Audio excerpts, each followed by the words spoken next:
Had a couple of scrimmages and a few weeks practicing. We got to define guys' roles on the team.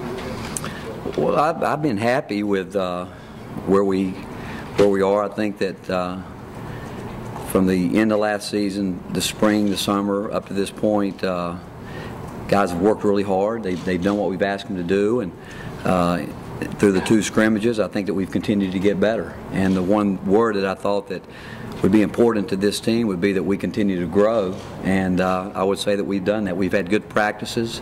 I don't think we've had a bad practice, and I really like the attitude of the team. I like their work ethic. I like their approach, and so at this point in time, I think that we have done some good things. How much time did you spend looking at kind of what went wrong last year, fixing it, or did you just wipe the slate? Well, no, I think at the end of every year, I don't care if you don't play up to the standard you're accustomed to, or if you've won the national championship. I think you have to reevaluate every year. I don't think you can ever just think that you're there and you got it figured out, and things change, parts change, a lot of things change, but like anything, once that season's over with, you evaluate it and you move on. Rick, the leadership question, you lose Mason and Damo and guys who really got to war for you. How's that leadership thing coming together?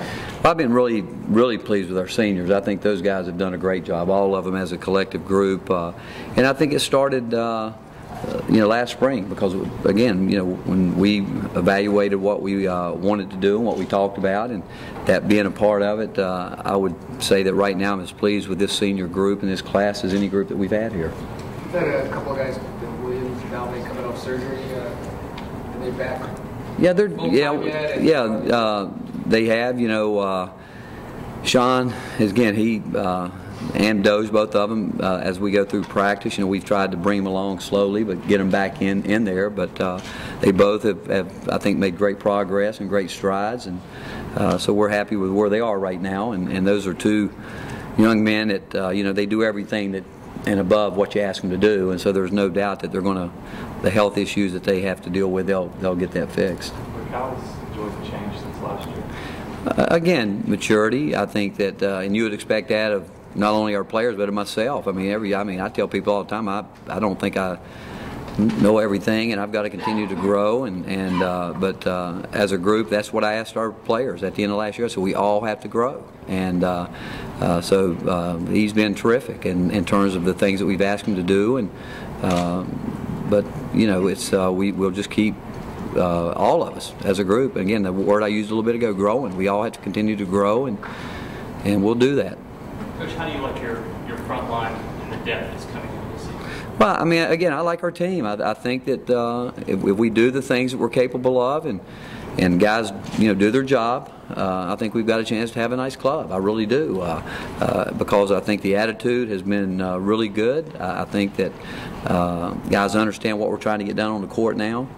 We do know areas that we have to improve in, and we've asked them to do that. One, to improve themselves as individuals. They've done that. Our front line guys, we're asking them to do a lot for us. Obviously, not just the basic fundamentals, but we're going to put the ball in their hands a lot. We're going to work hard at getting the ball inside, and areas where they can score, and other areas where they have to pass the ball. And but those guys work hard every day in a practice. It's very physical for those guys, but they have embraced that, and I think they like the challenge that we have. Can you say anything about, I know there are restrictions, can you say anything about Gonzaga scrimmage? No, we can't talk about any of that, any of the scrimmages. Piggybacking on the front court thing, how much are you asking of Tristan to work down low and to play with his back to the basket? Just talk about what you envision for him. Well, again, our post players are interchangeable. We expect all of them to do what the two post positions in what we're trying to do. They've got to be able to do both of them. But Tristan has worked extremely hard. He and both Corey Joseph, from the time they've walked on this campus, I think one thing that they've done that where they've earned total respect from their teammates is they're the first guys in the gym every day, and they're the last guys to leave. And Tristan has worked really hard to improve, again, parts of his game, and he's young. He knows he's got work to do in a lot of areas, as any young player, but those guys, both of them, have embraced that, and they want to be good basketball players, but they're excellent teammates. And but we're going to, Tristan has a talent in the fact that he can, seems like he can play all day without getting tired, which is a talent. And so, yeah, I mean, he's got to be ready. Coach, have you done anything different this summer to work on free throws after last season's difficulties? Again, that's another part of what we talk about that we have to improve. And I think it's just as important a part of the game as anything else. And so, yeah, we've talked to guys, and we continue every day to work on that. That's something that we have to do. We need to. There are certain areas, especially with what we want to get done as a team offensively, and one of them is getting fouled. But as long as we can make more free throws than our opponents shoot, I'll be happy with whatever percentage it would be. I like for it to be a higher percentage, but if we can simply make more than the other team shoots, we'll be happy with it. How did you attack the disappointment of being number one? Did you have to? No, I mean, again, I've said before, we're not going to ever apologize for where we've raised the bar, ever. And so that we're not going to apologize for it. And we're going to always strive to get there. If we don't, like I said, and if we do, we're going to evaluate what we've done. And we're going to continue to try to be the best we can be. I think our program is on as solid a ground as it's been since I've been here, because one, the players that we have here have really bought into what we're doing.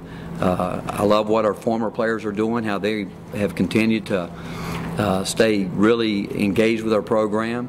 I love the fact that when those guys in the NBA go to each other's towns, they have dinner together the night before the game, and the fact that they're all willing to get back to our program. And I do like the players that we have coming in. And so from our coach's standpoint, we're happy with where we are right now. But again, we're never going to apologize for raising the bar. We're not. And we're going to strive every year to be there. And if we don't, we're going to step back, reevaluate, and go again. Was there anything mental with the guys that they took over from last year?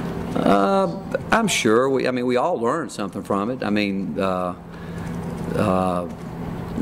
learned something from it. I think they do, and the fact is, it gets down to one thing. It's about being the best team you can be, and not letting any distractions affect you, any way, shape, or form. And that's hard to do. I mean, you're dealing with young people with all the things that go on in their lives, and and obviously what we do is important to them. But the fact is, it's got to be strictly about the team. And I think if you can stay engaged like that, everything else will take care of itself. Is that what you learned the most? That, and probably, to be quite blunt with you, is that I probably was a little bit too transparent talking about our team last year, and maybe by doing that opened up some issues that probably didn't need to be discussed publicly, because the fact is, we have a group of guys this year, last year, and every year that I've been here have worked very, very hard. And I know everybody wants an answer when things aren't going the way they want to go. And the fact is, they're young guys, and as long as they're trying, I will tell you, I'm going to protect them. Because as long as they're giving us everything, whether people outside want to know what's going on, and to be quite honest with you, sometimes we don't know what's going on. We don't, and we're grabbing for things. But overall, again, I like these guys. I liked them a year ago, and because I do know we got good kids, good young men in our program, and as long as they're going to do and work the way we've asked them to work, we'll find a way to win our share of games. You say sometimes there's things that you can't necessarily address or fix because of circumstances, and with so many people that are pro prospects coming through here, and sometimes people have agendas. How can you address that, and how can you prevent it? People telling them they need to do this or that. Well, again, that's what there's some of it we can't control, other than the fact that I do know we recruit really good kids. I do know that, and they can get overwhelmed at times because of some things that go on that, again, that's out of our control, out of even a lot of other people's control, that you try to stay on top of and try to manage as much as you can. But I can honestly say to you, I don't think we've had any kid that has come here, anyone has come here with the agenda that they're one and done. I really don't.